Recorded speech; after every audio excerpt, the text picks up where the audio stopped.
മാധ്യമം പോഡ്കാസ്റ്റ്. മാധ്യമം editorial 2026 May 4 തിങ്കൾ. കേരളത്തിൽ തെരഞ്ഞെടുപ്പ് ജോലിക്കായി നിയോഗിച്ച 20,411 സർക്കാർ ഉദ്യോഗസ്ഥർക്ക് വോട്ട് നിഷേധിച്ചത് ഭരണഘടനാ ലംഘനമാണെന്ന് പറയുകയാണ് ഇന്നത്തെ എഡിറ്റോറിയൽ. തിരഞ്ഞെടുപ്പിന്റെ പവിത്രത. കേരളം, തമിഴ്നാട്, അസം, പശ്ചിമ ബംഗാൾ എന്നീ സംസ്ഥാനങ്ങളിലും പുതുച്ചേരി യൂണിയൻ ഭരണപ്രദേശത്തും നിയമസഭാ തെരഞ്ഞെടുപ്പിന്റെ വോട്ടെണ്ണലാണ് ഇന്ന്. മൊത്തം 824 സീറ്റുകളിലേക്ക് 17 കോടിയിലേറെ വരുന്ന സമ്മതിദായകരുടെ ഇഷ്ടാനിഷ്ടങ്ങൾ ഇന്ന് വെളിപ്പെടുകയാണ്. കേരളത്തിൽ വോട്ട് ശതമാനം 80-നടുത്ത് വരും. മറ്റിടങ്ങളിൽ അതിൽ കൂടുതലും. പശ്ചിമ ബംഗാളിലും തമിഴ്നാട്ടിലും വോട്ട് ശതമാനം സർവകാല റെക്കോർഡായി. വോട്ടർ പട്ടിക ശുദ്ധീകരണം അധിക വോട്ട് ശതമാനത്തിന് ഒരു കാരണമാണെങ്കിലും ഉയർന്ന രാഷ്ട്രീയ ബോധവും കടുത്ത വാശിയും വോട്ടർമാരെ പതിവിൽ കവിഞ്ഞ തോതിൽ പോളിംഗ് ബൂത്തിലേക്ക് എത്തിച്ചു എന്നത് വസ്തുതയാണ്. വോട്ടർ പങ്കാളിത്തം ജനാധിപത്യത്തിന് ശുഭസൂചനയാണ്. അതേസമയം തെരഞ്ഞെടുപ്പിന്റെ പവിത്രതയ്ക്ക് കാര്യമായ ക്ഷതം സംഭവിച്ച തെരഞ്ഞെടുപ്പ് കാലം കൂടിയാണിത്. സമ്മതിദായകരും സ്ഥാനാർത്ഥികളും പാർട്ടികളും എന്തിന് പോളിംഗ് ഉദ്യോഗസ്ഥർ പോലും പലതരത്തിലുള്ള പരാതികൾ ഉന്നയിച്ചെങ്കിലും പരിഹാരമുണ്ടായിട്ടില്ല.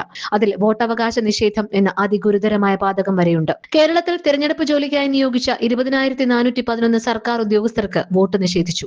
അവർക്ക് തപാൽ വോട്ട് സൗകര്യം ലഭിച്ചില്ല. സൗകര്യം ചെയ്തു കൊടുക്കേണ്ട കമ്മീഷൻ അത് ചെയ്തില്ല. സൗകര്യം ലഭ്യമാക്കാൻ തിരഞ്ഞെടുപ്പ് കമ്മീഷനോട് നിർദ്ദേശിക്കണമെന്ന് അവസാന അത്താണി എന്ന നിലയ്ക്ക് ഹൈക്കോടതിയിൽ അപേക്ഷ സമർപ്പിച്ചു. കോടതിയും അത് തള്ളി. വൈകിപ്പോയതിനാൽ തിരഞ്ഞെടുപ്പ് നടപടികളിൽ ഇടപെടാനാകില്ലത്രേ. സമയക്കുറവ് ചൂണ്ടിക്കാട്ടി ഹർജി തള്ളിയ കോടതി തന്നെ വോട്ട് നിഷേധിക്കപ്പെട്ട 20,000-ലധികം ആളുകളുടെ പേരും മറ്റ് വിവരങ്ങളും പരാതിക്കാർക്ക് നൽകിയില്ലെന്ന എതിർവാദം അംഗീകരിക്കുകയായിരുന്നു.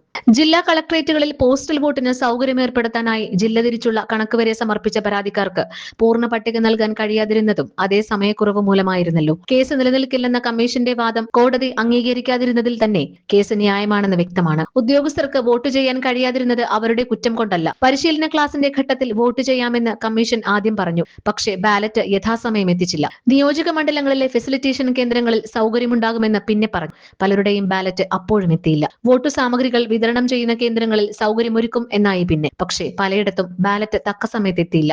ഇപ്പോൾ സമയം വൈകിയെങ്കിൽ അതിന് കാരണം വോട്ടർമാരല്ല, കമ്മീഷനാണ്. കമ്മീഷന്റെ വീഴ്ചയ്ക്ക് ഉദ്യോഗസ്ഥരുടെ വോട്ട് നഷ്ടപ്പെടുത്തുന്നത് എങ്ങനെ ന്യായമാകും? പക്ഷേ 20,411 പേർ നമ്മുടെ തിരഞ്ഞെടുപ്പ് സംവിധാനത്തിന്റെ രക്തസാക്ഷികളായിരിക്കുന്നു. ഒരൊറ്റ വോട്ടർക്ക് വോട്ടവകാശം നിഷേധിക്കുന്നത് പോലും ഭരണഘടനയുടെ ലംഘനമാണ്. ഇവിടെ 20,000-ലധികം പേർക്ക് അത് നിഷേധിച്ചു. ഇലക്ഷൻ കമ്മീഷന്റെ വികലമായ SIR വഴി വോട്ടല്ല, പൗരത്വം തന്നെയും അന്യായമായി നിഷേധിക്കപ്പെട്ടവരുടെ എണ്ണം എത്രയോ ഇരട്ടി വരും. വോട്ടർ പട്ടിക ശുദ്ധീകരണം എന്ന പേരിൽ നടന്ന നീതി നിഷേധം പലതവണ ചൂണ്ടിക്കാണിക്കപ്പെട്ടിട്ടും പരിഹാരമുണ്ടായിട്ടില്ല. കമ്മീഷന്റെ പക്ഷപാതിത്വത്തെപ്പറ്റി ധാരാളം ആരോപണങ്ങൾ ഉണ്ടായിട്ടും തിരുത്തിയിട്ടില്ല.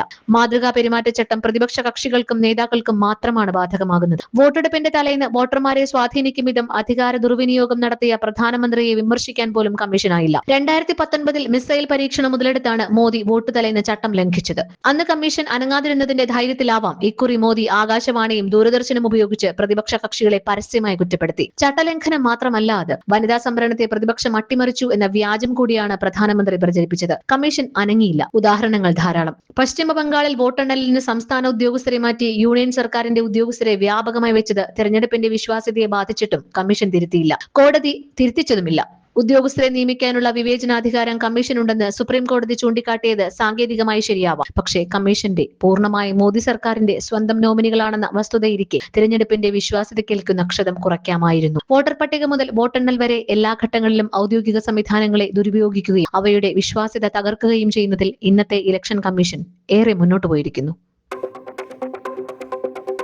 മാധ്യമം പോഡ്കാസ്റ്റ്.